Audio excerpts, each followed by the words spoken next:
ಯಾಕೆ ಇಷ್ಟೊಂದು ಅಂದ್ಕೋತೀಯ ಮಗಳೇ? ಸುಬ್ಬು ನಿನ್ನಿಂದ ದೂರ ಹೋಗಿದ್ದಾನೆ ಅಂತ ಯಾಕೆ ಅಂದ್ಕೋತೀಯ? ಅವನು ಒಂದು ಒಳ್ಳೆ ಕೆಲಸ ಮಾಡೋದಕ್ಕೆ ಹೋಗಿದ್ದಾನೆ. ಅದು ಮುಗಿತಿದ್ದ ಹಾಗೆ ಬೇಗ ಬಂದ್ಬಿಡ್ತಾನೆ ಅಲ್ವಾ? ಅದೇನೋ ನಿಜ ಅಮ್ಮ. ಅವನಿಂದ ಒಂದು ಪುಟ್ಟ ಜೀವನಕ್ಕೆ ಸಹಾಯ ಆಗ್ತಿದೆ, ಒಂದು ಕುಟುಂಬಕ್ಕೆ ಉಪಕಾರ ಆಗ್ತಿದೆ. ಆದ್ರೆ ಈ ಸಹಾಯ ಮಾಡ್ತಾ ಮಾಡ್ತಾ ನಮ್ಮ ಜೀವನದ ಖುಷಿ ಕಳೆದು ಹೋಗ್ತಿದ್ಯೇನೋ ಅಂತ ಅನ್ನಿಸ್ತಾ ಇದೆ. ಶ್ರಾವಣಿ, ಯಾಕೆ ಇಷ್ಟೊಂದು ನೆಗೆಟಿವ್ ಆಗಿ ಯೋಚನೆ ಮಾಡ್ತಿದ್ಯಾ?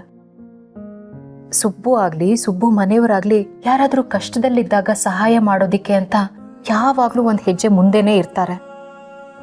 ನಾನು ಕಷ್ಟದಲ್ಲಿದ್ದಾಗ, ನಿಮ್ಮ ತಂದೆ ಕಷ್ಟದಲ್ಲಿದ್ದಾಗ ನಮ್ಮ ಕೈ ಹಿಡಿದು ಕಾಪಾಡಿದವರು ಈ ಮನೆಯವರು. ಈಗ ಆ ಮಗು ಕಷ್ಟದಲ್ಲಿದೆ, ಆ ಮಗುನ ಅದ್ರ ತಾಯಿ ಹತ್ರ ಸೇರಿಸೋದಕ್ಕೆ ಸುಬ್ಬು ಹೋಗಿದ್ದಾನೆ. ಇಂಥ ಸಮಯದಲ್ಲಿ ನಾವು ಅವನಿಗೆ ಸಪೋರ್ಟಿವ್ ಆಗಿರಬೇಕು ಅಲ್ವಾ? ಸುಬ್ಬು ಆ ಮಗುನ ಅವ್ರ ಅಮ್ಮನ ಹತ್ರ ಸೇರಿಸಿ ಆ ಮಗು ಪಾಲಿಗೆ ದೇವ್ರಾಗ್ಬಿಟ್ಟ ಅಲ್ವಾ? ಹೌದು ಮಗಳೇ, ನಾನು ಅದನ್ನೇ ಹೇಳ್ತಿರೋದು. ಅಮ್ಮ, ನಾನು ಚಿಕ್ಕ ಮಗು ಆಗಿದ್ದಾಗ ನನ್ನ ಜೀವನದಲ್ಲೂ ಸುಬ್ಬು ಥರ ಯಾರಾದರೂ ಬಂದಿದ್ದಿದ್ರೆ ನನ್ನನ್ನು ನಿನ್ನ ಜೊತೆ ಸೇರಿಸ್ತಾ ಇದ್ರಲ್ವಾ?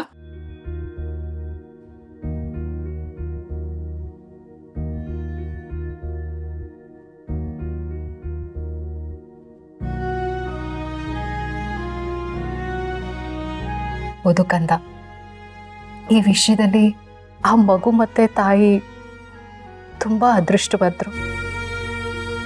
ಆದ್ರೆ ನಮ್ಮ ವಿಷಯದಲ್ಲಿ ನಾನು ನತದೃಷ್ಟೆ, ನೀನು ನತದೃಷ್ಟೆ. ಒಂದ್ ರೀತಿಲಿ ತಾಯಿನೇ ನಿನಗೆ ಶತ್ರು ಆಗ್ಬಿಟ್ಲು. ಹಾಗೆ ಹೇಳ್ಬೇಡ ಅಮ್ಮ. ನನಗೆ ನೀನಾಗ್ಲಿ ನಿನಗೆ ನಾನಾಗ್ಲಿ ಶತ್ರುಗಳಾಗಿರ್ಲಿಲ್ಲ. ನಮ್ಮಿಬ್ಬರಿಗೂ ಶತ್ರು ಆಗಿತ್ತು ಆ ವಿಧಿ.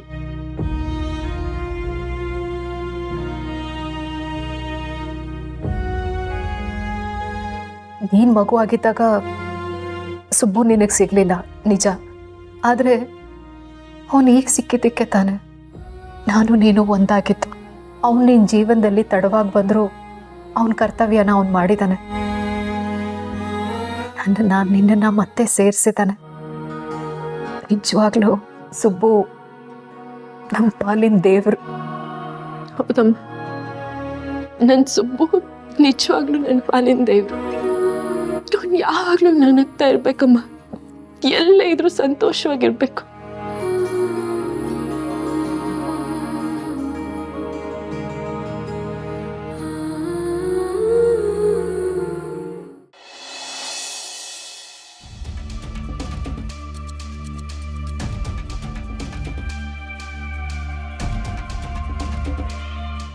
ಏನಾಯ್ತು ಬಾವಾ, ಇಷ್ಟೊಂದು ಕೋಪದಲ್ಲಿದ್ದೀರಲ್ಲ? ಹೇಳ್ತೀನಿ. ಕತ್ತೆ ಎಲ್ಲೋಯ್ತು?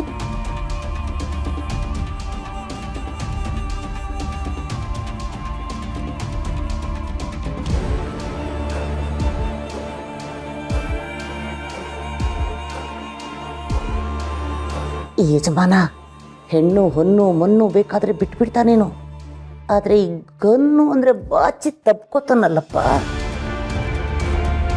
ಗುರಿ ಯಾರ ಮೇಲಿದೆ?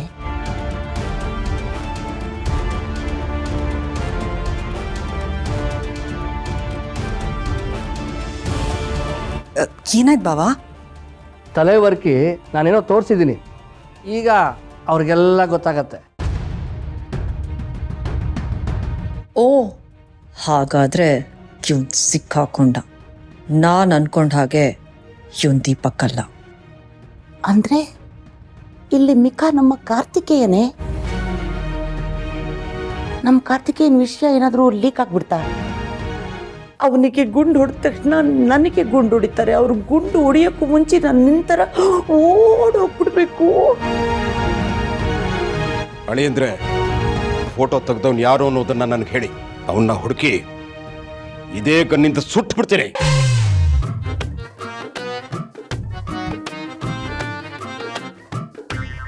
ತಲೆವರೇ, ಏನ್ ಹೇಳ್ತಾ ಇದ್ದೀರಾ?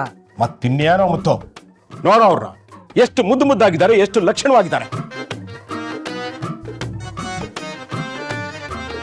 ನೋಡ. ಮತ್ತೆ ಇವ್ರಿಗೂ ಈ ಫೋಟೋಗೂ ಹೋಲ್ಕೆನೇ ಇಲ್ಲ ಅನ್ನೋ ತರ ಫೋಟೋ ತೆಗ್ದಿದ್ದಾನೆ.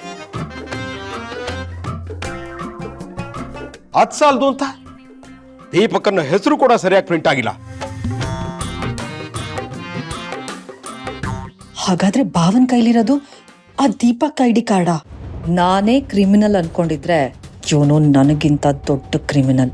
ಆಗ್ಲೇ ID ಕಾರ್ಡ್ನು ಕೂಡ ರೆಡಿ ಮಾಡ್ಕೊಂಡೇ ಬಂದಿದ್ದಾನೆ. ಇವನು ಸಾಮಾನ್ಯದವನಲ್ಲ.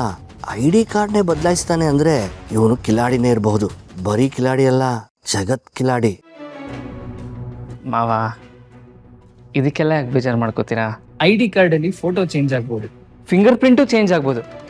ನಿಜ ಜೀವನದಲ್ಲಿ ನಾವು ಬದಲಾಗೋದಕ್ಕಾಗತ್ತಾ? ನಿಮಗೆ ನನ್ನ ಮೇಲೆ ಎಷ್ಟು ಪ್ರೀತಿ ಇದೆ ಅಂತ ನನಗೆ ಗೊತ್ತು. ನಾನು ನಿಮ್ಮ ಮೇಲೆ ಎಷ್ಟು ಗೌರವ ಇಟ್ಟಿದ್ದೀನಿ ಅಂತ ನಿಮಗೂ ಗೊತ್ತು. ನೋಡ್ದೇನಮ್ಮ, ಅಳಿಯಂದ್ರ ಮನೆಗೆ ಬಂದು 2-3 ದಿವಸ ಆಗಿಲ್ಲ, ಆಗ್ಲೇ ನಮ್ಮ ಮನೆಯವರೆಲ್ಲರನ್ನೂ ಅರ್ಥ ಮಾಡ್ಕೊಂಡ್ಬಿಟ್ಟಿದ್ದಾರೆ.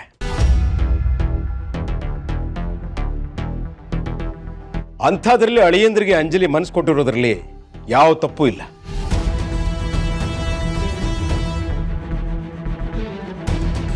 ನನ್ನ ಮಗಳ ಆಯ್ಕೆ ಸರಿಯಾಗೇ ಇದೆ. ಮತ್ತು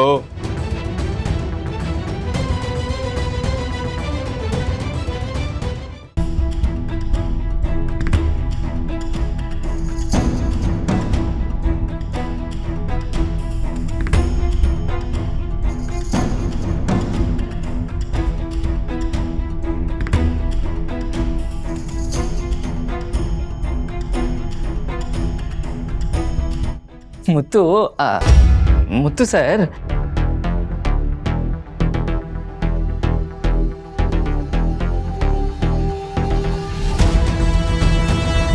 ನಾನು ಬ್ಯಾಗಿಂದ ID ಕಾರ್ಡ್ ತೆಗ್ದೀನಿ ಅಂಥದ್ರಲ್ಲಿ ಅದು ಹೇಗೆ ಬದಲಾಯಿತು? ಓಹೋ, ಇದಾ ವಿಷಯ. ಇದಕ್ಕ ತಾವು ಸುಬ್ಬು ರೂಪಿಗೆ ಬಂದಿತ್ತು. ಬೇಟೆಗಾರ ಬೇಟೆಯಾಡೋದಕ್ಕೆ ಕಾಯ್ತಾ ಇದ್ದಾನೆ. ಆದರೆ ನಮ್ಮ ಕಾರ್ತಿಕೇಯ ಏನು ಇಲಿ ಅಲ್ಲ, ಅವನು ಹುಲಿ. ಅವನ ಜೊತೆಗಿರೋದು ಅವನ್ನ ಕಾಪಾಡೋದಕ್ಕೆ ಕಾಂತಮ್ಮ ಅನ್ನೋ ನರಿ.